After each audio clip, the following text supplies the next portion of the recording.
Welcome to Generation Hope, a podcast by Connect.Faith. I'm Cali Bronkema, and this season we're focusing around the theme of identity. I'll be having conversations with a wide variety of young adults with the goal of building empathy and understanding between communities.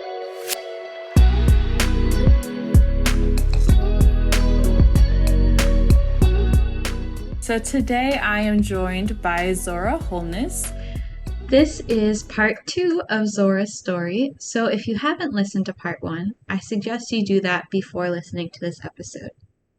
You mentioned you're really into TV, you're really into comic books, you're really into musical theater, right? Yeah. I remember seeing all of your tweets, and you have even an extra Twitter just to critique television. So I have, it was to clarify, so I'm obsessed with television. Television is kind of like my go-to, and I've been looking back on it, like why I'm so obsessed with it, and I think it's because so I'm an only child, and my mom was a single mom raising me. She hates the phrase single mom, so I'm not going to tell her, but we watched so much TV together all the time. Like if she was watching something, I'd be like peeking over her shoulder, seeing what she's watching. Like I was watching like Desperate Housewives and Sex and the City when I was younger. But I was always so fascinated by just the stars and their different lifestyles. And I always, as an only child, had such an active imagination because I was by myself a lot. And TV allowed me when I was younger to kind of just escape into all of these different worlds. And I like to write too growing up, and that was kind of like part of it. I would see these stories and I'm like, can I create my own stories? And I like movies too. I don't have as much of an attention span for movies. Requires patience. Yeah, and I say that, but I could watch like 5 episodes of an hour-long TV show in a row, but like a 2-hour movie, I'm like, woo, this is a commitment. But yeah, no, I love TV. I like comic book movies, so like superhero movies and stuff like that, and TV and movie adaptations of those. And yes, I love musicals. That was another thing. I grew up in the Bronx, and my mom would take us to Broadway all the time, like several times a year. When I lived in New York, we would go see plays, we would go see musicals, and now we try to go once a year. We didn't go in the last year, obviously, because of the pandemic, but we are looking forward to it. And yeah, I think it was born out of me being an only child. And, you know, it was also just like an activity that my mom and I would do together. And yes, I do have a separate Twitter account that's where I go, because I have like a private Twitter account, and that's where I talk about things like outside of TV that I actually care about. So, you know, you follow me on that, and I talk about a lot of social issues and things like that. But my TV account, that's like, I'm like, I don't want to bother my main timeline. And I don't want everyone to think like, see how, oh my God, this girl's so nerdy. Like, I don't care about, you know, what you thought about this theme in this TV show. It's just SpongeBob, Zora. but you know, I love all that stuff, and I love animation as well. And Erica actually is the one who introduced me to anime, and I never before, even I made the assumption. I was like, Erica, that is so nerdy. I am never watching that. I am good. But now I'm obsessed because I just love all of the different, stories. There's so many different kinds of stories, and they have so many great themes in them. And yeah, I just love the way that movies reflect, or TV shows, musicals too, how much those art forms reflect what's going on in society and can kind of put up a mirror and also just kind of be like an escape as well. Yeah. So it sounds like it did a lot of things for you. It gave you a bonding experience with your mom, and then it gave you a place to activate your imagination, and then offered you an escape. That's a lot of things to get from those forms of media. So you mentioned, like, when you were approaching the idea of anime, like, you know, that's a little nerdy. I don't know if I can go that far into it. So when you are looking for something new to watch, we've seen a lot in the last, I don't know, year or so, a lot of research come out about the importance of representation and just seeing someone who looks like you, who acts like you, who loves the same kind of person as you on screen. Does that play any role into you like sticking with a TV show or even picking one out in general? Or I guess the broader question there is what does make you fall in love with a show or a movie or a character? Right. So yes, partially it is what level of representation a TV show has. And it's not just Black characters. I think shows fail in the worst ways. Like if a show is set in New York City, for example, why are there no Black people? Why are there no Asian people? Why are there no Hispanic people? It's a city, it's a major city. You're going to see all types of people. Like, why don't we see any of those people? Why don't we see any trans people? Trans people exist. I have trans friends. Like, we know these people exist. We know that they have stories to tell. So when a show, especially now, we're in 2021, when a show just doesn't have that kind of representation, it doesn't really do it for me. But it's not always, representation isn't the only factor that will, right. Pique my interest in something. Like, for example, I started watching a show called Succession, and all of the cast is white. Like, the entire main cast is white. There aren't any Black main characters. There aren't any Hispanic. There's really no representation of any marginalized identities really at all.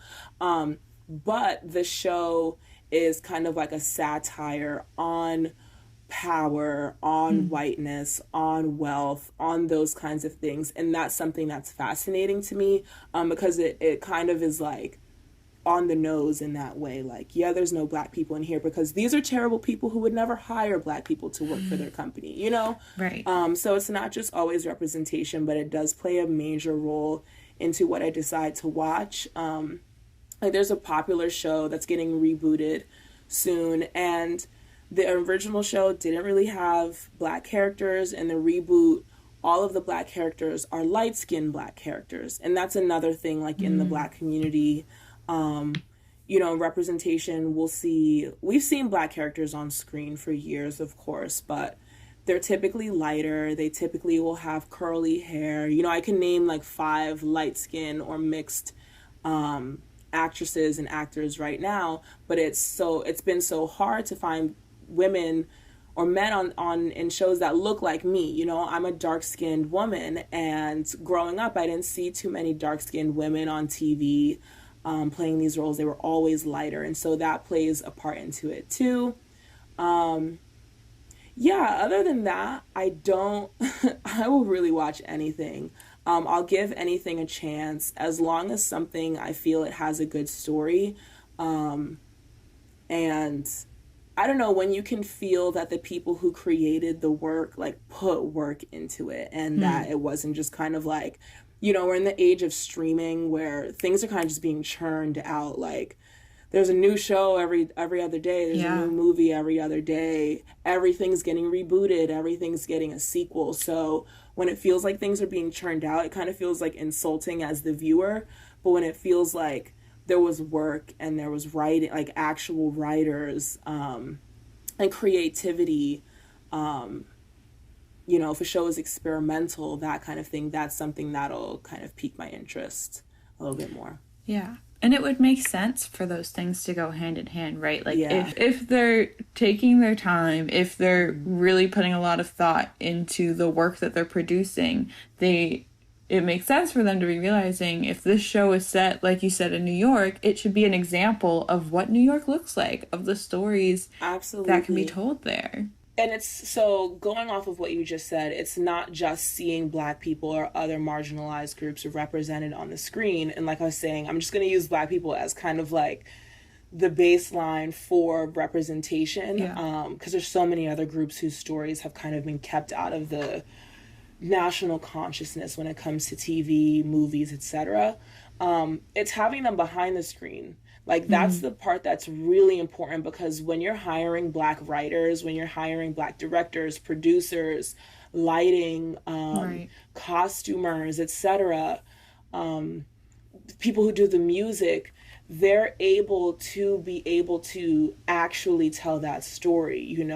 We've seen Black people on screen for years, but a lot of times they'll be in, typical roles, whether it's the slave or the Black best friend. That's a very common one that bothers me so much. You have this white protagonist, and they always have a black best friend, a gay best friend, kind of like that marginalized identity who like helps them get through their problems, and that other person's story isn't told. Just playing very typical roles.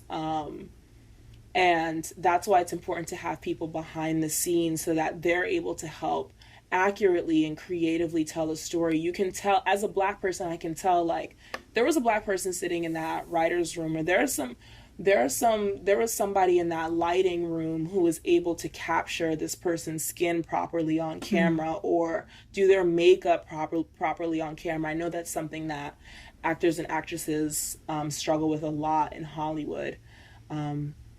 But yeah, I love when the story feels like it actually has a diverse team, not just, we'll throw a couple of Black people on the screen, maybe throw in a gay person, we'll give them that, and that's it, but they're not telling their story. So yeah, or even when they tell the story, it's like the saddest version of the story, or the most it's like this trope in a way of the most traumatic things that people in different communities have gone through. Mm-hmm. Let's just put those all on screen. And I don't know if the goal is to make people who haven't really thought of the weight of that trauma to experience, but it's definitely not, or at least it doesn't seem like people who have gone through such things need to see that again. I don't know. Yeah, exactly. I 100% agree with you. I think, and that's why I said, people of marginalized identities need to be in the room when they're creating these shows, movies, etc., because when you tell these stories, if you're having these characters on screen and you're only telling like the lowest common denominator story of that character, like if it's a Black character and they have a single mom and they're poor and dad's in jail, and then a cop pulls them over and then they're like scared, and then if it's such a typical story, and I'm not going to say that those stories aren't important, because those are things that happen in the Black community. We do have an issue with police brutality, and so it's accurate, I guess, to portray it, but it can't be the only kind of story that's being told. Or if it's being told, it can't be told from the white gaze, The term white gaze is the tendency for writers to frame the story from the perspective of a white character. An example of this would be, I'll bring up two examples. One was a show that came out last year on HBO Max called I May Destroy You, and it was written by Michaela Cole. She's an amazing writer and producer. And the story was kind of traumatic. I mean, she's a woman, she's a Black woman, it deals with sexual assault, and it's other Black British women and men, sexual assault in various communities and how the police interact with that. But it was an honest retelling of it, and you could just tell it was from the experience of a woman, from a Black woman. Or currently I've been watching a mini series called The Underground Railroad, and it was directed by Barry Jenkins, who is the director of Moonlight and a bunch of other amazing movies. And I haven't seen, it's traumatic, it's about the Underground Railroad. We're depicting slavery, they're depicting the abuse, etc. But I haven't seen anything like this that captures the experience from the Black experience, and you can tell he put in his work in reading history and things like that, and even just down to the way that the actors are lit on the screen. you know, they're glowing and they're depicting parts of their lives that were happy, parts of their lives where they were not just surviving, where they were living. And those are my ancestors, you know, that's how they weren't just slaves. Like, that wasn't their identity. They were human beings who were born into this situation. And I don't know, it's a traumatic story, but watching it, it feels like there was love put into the story, and it wasn't just kind of pumped out as like Black trauma porn. And, you know, it's so normal to see trauma, Black trauma and Black bodies being abused on screen. So, yeah, I think that definitely ties back to just the whole aspect of having people of different identities in the room, and not just with movies and TV shows, of course, but with anything. That's the only way that you'll be able to accurately solve different issues or help communities, because when you're not just catering to one kind of individual. Yeah. And what we're lightly touching on is what leads into movies that turn out and then are called out for having a white savior complex within it, right? Or movies that just don't center on the story that is advertised that's going to be told. They really center on the hardships. Like you said, when do we ever see the lives of people? We just see the hardest parts of their story. Yeah, that's really interesting. I think it kind of just all boils down to just the exploitation of marginalized identities. And I think we have to be careful too, because I think all of us want representation of our various identities so much that, you know, we're like, at least there's Black people in it. And it's like, no, it's not. Like, take The Help, for example. People love The Help. White people love The Help. I don't know Black people who love the movie The Help. And when it came out, I think it's movies like that, books, etc., that show racism in a way that's kind of palatable for general audiences or white audiences. And they always, it was about these Black women, but it's still centered on, I don't remember her name, whoever, Emma. I think it's Skeeter. Stone. Is that her name? Emma Stone? Whatever. You know the Emma. Yeah. Whatever Emma's character was, and how she was nice to the women. And look how her being nice to the women helped her write this book about their lives, and she became a huge journalist or whatever, but the women were still in the same position, you know. Or The Blind Side, for example. People love The Blind Side. It's such a great story. Look how he beat the odds and adversity, etc. But so much of that movie focuses on Sandra Bullock, you know, and how she was this great, she didn't care that he was Black. She didn't care that he wasn't her son. It centers on her, and he's kind of like, it's his trauma, his poverty, his race that's being exploited to kind of boost her character in the film. And you see it a lot. And once you kind of notice it once, you'll see it here and there. Even take a movie like Hidden Figures. I loved Hidden Figures, you know. And I want to go back and say, not all movies, shows, etc., that don't have great representation, especially ones that came out in the past, I don't hate all of them, you know. Some of them I really love, but I think it's important to critique the things that we love, and, you know, so that they can get better. But so you can grow from it and say, exactly, that was good for the time, let's do better now. Exactly. And I think that goes with everything. I don't think everything should be boiled down to, oh, they're just trying to cancel this, whatever. It's like, no, it's people are allowed to critique things, or whatever it is, because we want it to be better. You know, we want better for the actors, the director, etc. But yeah, it really just boils down to exploiting marginalized identities in order to tell the stories of white people, essentially, or to appeal to the white gaze. So you also mentioned before that you love Broadway, have seen lots of musicals. I am also a Broadway nerd. You're probably more of a Broadway nerd than me, Cali. But yes, I do. You're a Broadway appreciator. Yes. Okay.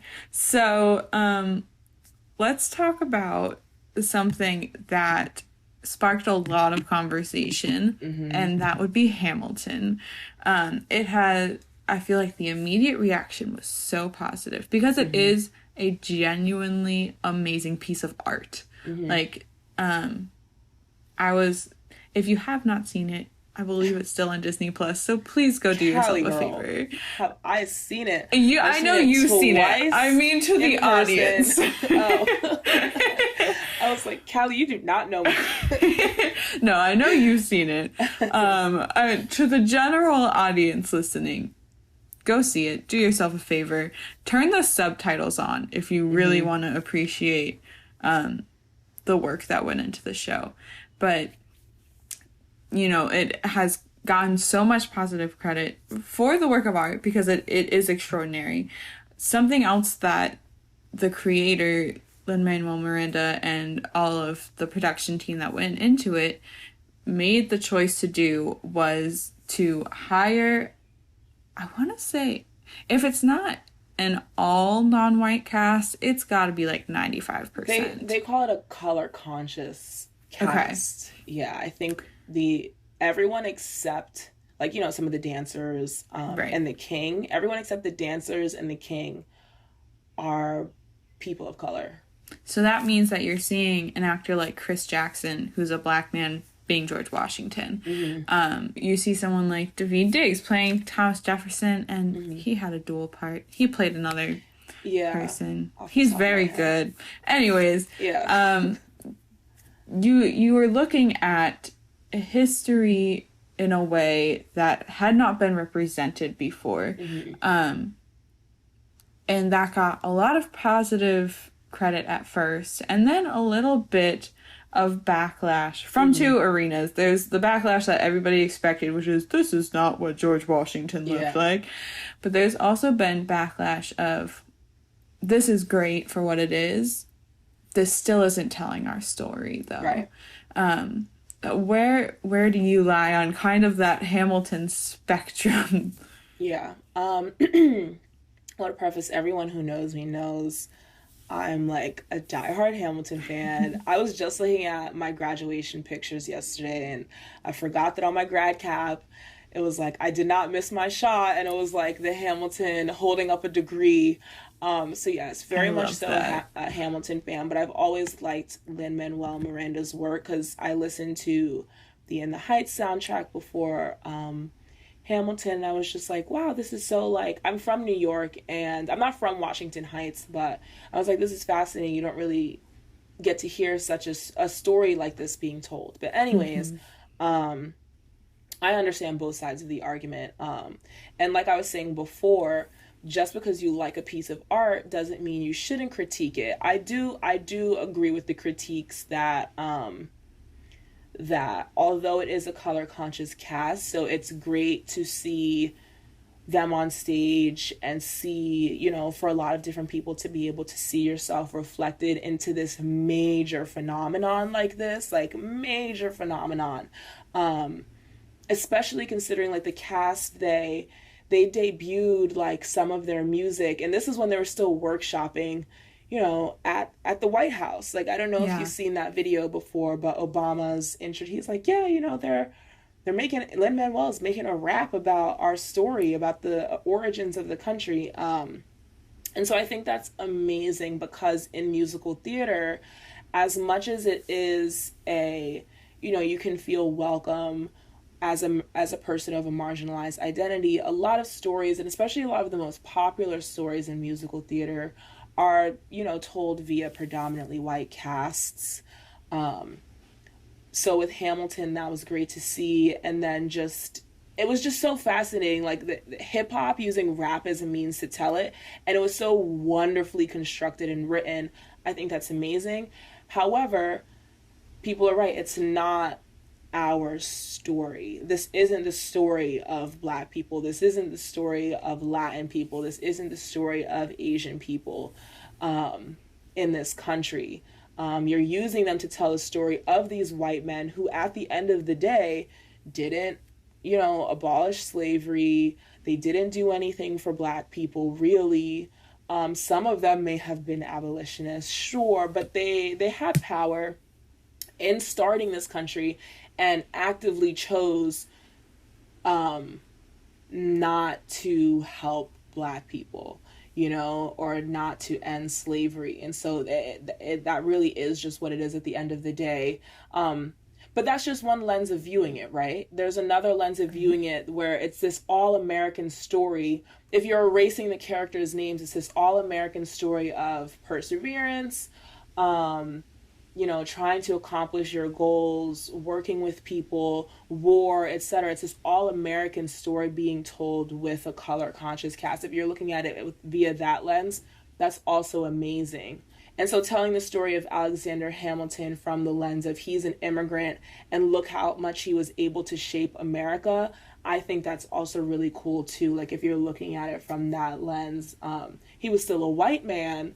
But when you're looking at it like as a kid from the Caribbean, that's an interesting lens to view it from too. And you can put yourself into some of the characters' shoes, even though you may not be able to put yourself necessarily in Thomas Jefferson's shoes. You can put yourself into the Black Thomas Jefferson or David Diggs' shoes, and his story. So I love Hamilton. I get the critique, but I love Hamilton. All right. So we've talked a lot about experiences you've had, shared experience is that Black women, Black people have had, how different forms of media have impacted. Let's talk about what you have done to try to bring some of these things to more and more people's attention. Earlier in our partner podcast, Everyday Spirituality, I interviewed 2 members of the Black Solidarity group, and you're also a member of that group. Last June, I interviewed Kyla and Jada. If you'd like to learn more about how that group got started and the work that they were doing, you can listen to the episodes Young Leaders and Activists on the podcast Everyday Spirituality. So I would love for you to talk about the work that you have been doing there. Yeah, so obviously last summer was the summer where everybody realized racism exists. For those who aren't watching the video version, Zora's facial expressions would let you know that she is definitely being sarcastic here. And, people were actually, and I will say it probably was by force, because so many people were constantly posting, like you had to see, like as a non-Black person, you had to, there was that extra pressure, like this, If you're going to start paying attention, you should have been paying attention, but now is really when you need to be paying attention. So the summer kind of like launched into the national consciousness, the global consciousness, all of these different issues with racism and how it affects a lot of these systems in our country and across countries. What happened here, you saw it reverberate out to other countries, and there were protests in other countries. They're protesting their police brutality and things like that. But it was also overwhelming. There was so much information all the time over the summer online, and you see those Instagram cards that's like, what to know about whatever, like, so those Instagram, like everybody was posting things in their stories all the time. And, we can get into the topic of like Slacktivism later, but that's kind of just like the easiest way for people to spread and to learn information. Slacktivism is the idea that social media makes it easy to share and promote ideas without actually having to commit to the actions that typically bring around major change. It's activism that requires minimal effort or risk. So the Black Solidarity group, your listeners know from you speaking with those 2, but we were focused on having different events in the community because at the end of the day, politics is important, and the decisions that our politicians make are important. The presidency is important, all of these, voting, whatever. But real change happens at the local level, and it happens on a community level. And so we decided we need to start doing things in our community. People need to start taking care of each other. And, once people start taking care of each other, then they're able to empathize with each other and they're able to learn about each other. And with, the voting season was coming. It was a hectic time. Everybody knows this. It was a hectic time. Everybody was like, go vote. Some people were like, don't vote. It doesn't matter. Then there's racism, police brutality, etc. I thought it would be great if we just had, for our community, for our general Mercer County area in New Jersey, to have like a central newsletter. And you didn't even necessarily need to be from the area, but those were the people that we were highlighting in the newsletter. And like I said before, I do like to write. I haven't been doing it as much like as I get older. And so I was like, this would be great. To have just kind of like from month to month kind of like a summary of various things that are going on. And I thought it would be great if it was split up into different corners. So there was art corner, and we were typically highlighting local artists, musicians, fashion, photography, etc., that kind of thing. Just boosting those people, specifically like Black creators in your area. We had our news corner, and news corner kind of like cherry picked kind of the most important news in Black solidarity locally as well as across the country. And we did talk about some global issues as well. And then we also had history corner, which was, a lot of people don't know about Black history. Black people know about Black history, but even Black people don't know about some of the more in-depth parts of Black history. And so history corner, each month what we were doing was writing an essay or two on just various events or things in Black history. And then we had Action Corner. Action Corner was just like, those were links, GoFundMes, etc., things that you could like directly help with, petitions, etc. A lot of them are in the community, but some were in other areas too. So I think it was just like, it was kind of like a one-stop shop for here's what's going on, and here's how I can be an ally, or here's how I can stand in solidarity with Black people. And yeah, I think we were really successful with the newsletter. We have taken a break from the newsletter because it is a lot to edit. And you want to reach out to people who will be able to contribute. And, of course, this is around the time where people are graduating from college and people are working and stuff like that. Yeah, I think it's a brilliant idea. I think it's an idea, too, that people could replicate in different areas. Absolutely. The goal, to me, Black Solidarity Group, I hope people replicate that in their communities, and like keep it going. And the students, our main goal with starting Black Solidarity Group was so that students would have kind of like a jumping off place like in the Mercer County area. And since we started it, it inspired a local girl to start a Black student union at the high school that I went to, and we were working with students who were submitting things, and it's just a place for them to learn, but also to grow as young people, and also just community members to be able to like actively be participating with one another. We're holding food drives and stuff like that, and people reading instead of just the general like Lawrence Gazette, they're reading something that's by people that live here and focusing on various identities and what's going on in the community. So yeah, I hope people replicate that and hopefully something that we can start doing again, because I love the newsletter, and it was like stressful organizing it, but like looking at the end result, it was always I was impressed with it, and I know other people were impressed with it too. Yeah.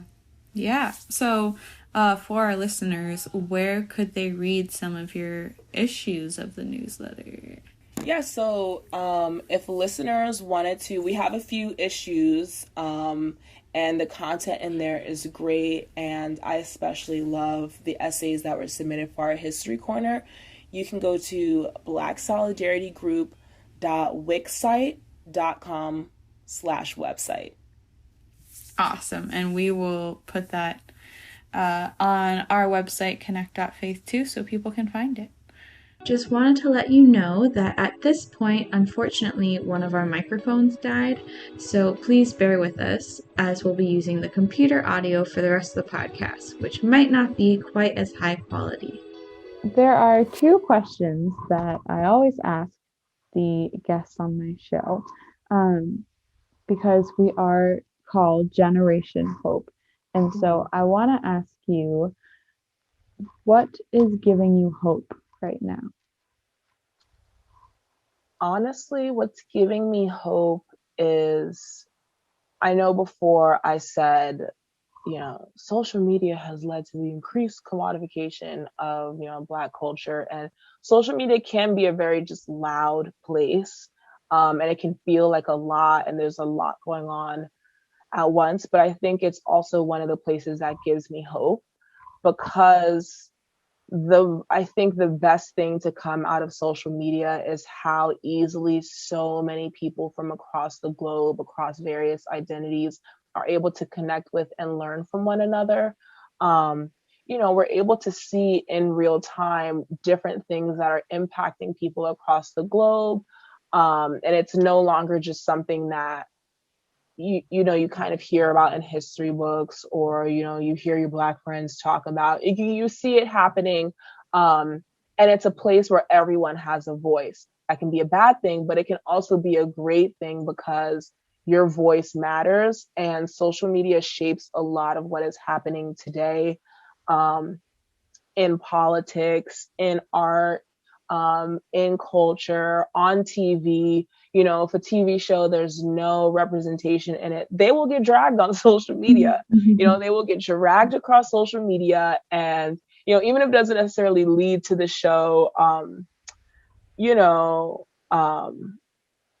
it may not need the show to be canceled or anything like that, but at least they'll see, like, oh, we got all this backlash, like, we should try to have more dark-skinned people in our show. Like, people have the voice, and they're able to use it with social media. And I hope it's not sad to say, but social media does give me hope. And just being able to log online and be connected to people that I would have never been able to be connected to before. Like, I follow, for example, there was the concept of abolition got introduced last summer, and I wanted to learn more about it. And in this day and age, you don't necessarily have to go to the library and buy a book and learn about abolition, or like, do so much research. I can follow someone who's renowned in that social study, and follow them on Twitter.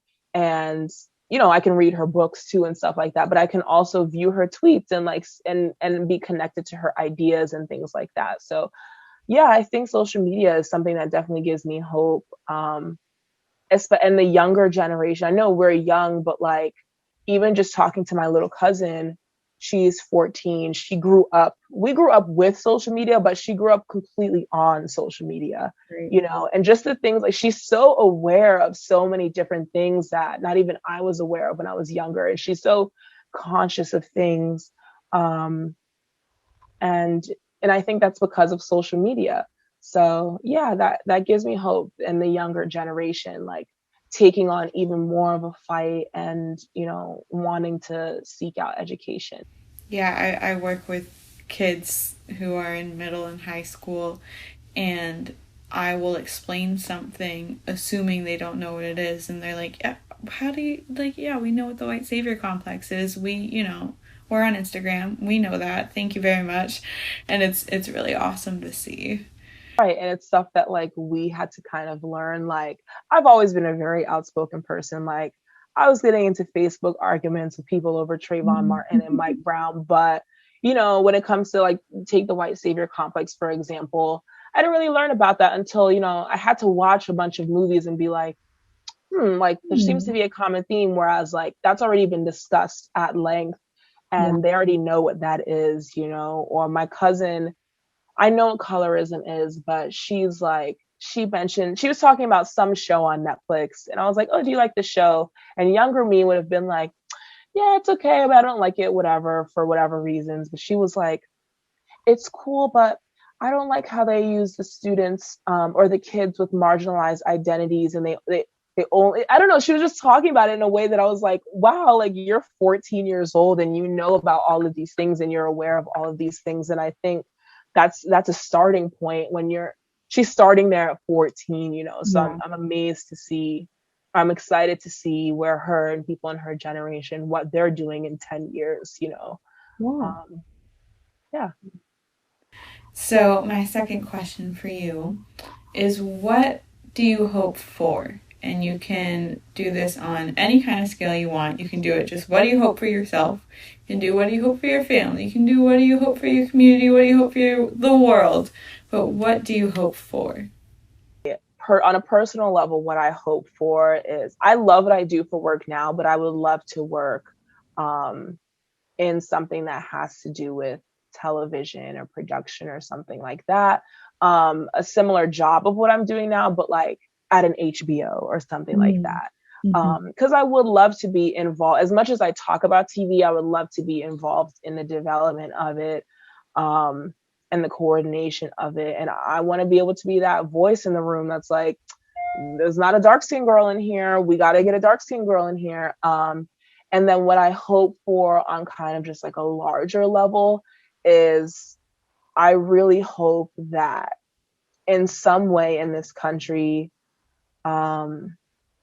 we can get on the same page about, honestly, about anything, but really just, when it comes to marginalized groups, I really hope that we can continue to move forward and not digress. There's so much energy right now with all of the events of the last year, especially, with COVID. I think the country's handling of COVID exposed to a lot of people so many of our failures as a country, our healthcare system, our economy, just power. A lot of people saw in real time, like, how much powerful people, and not just white people, how much powerful people don't care about their lives. And so I hope that we use this energy to progress as a nation, and not digress. I know some states, I'm worried because I see things coming out of states, and I'm worried for what will happen in 3 or 4 years, or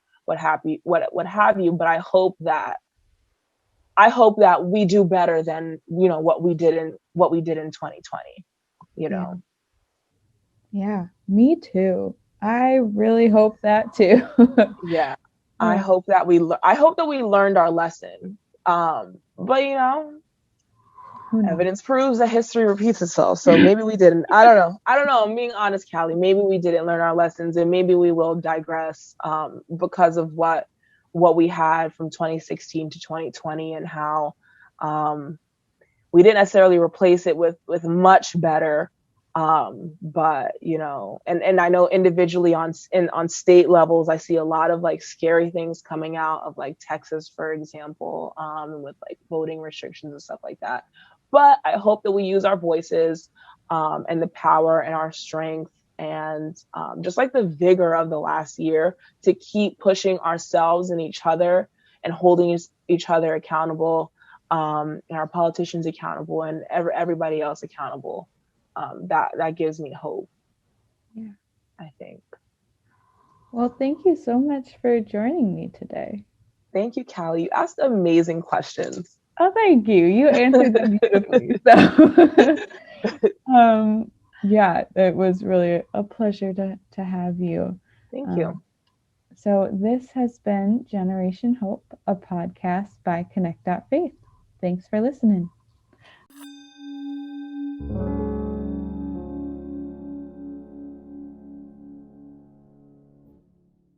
Bye. Yay, we did it. Yay.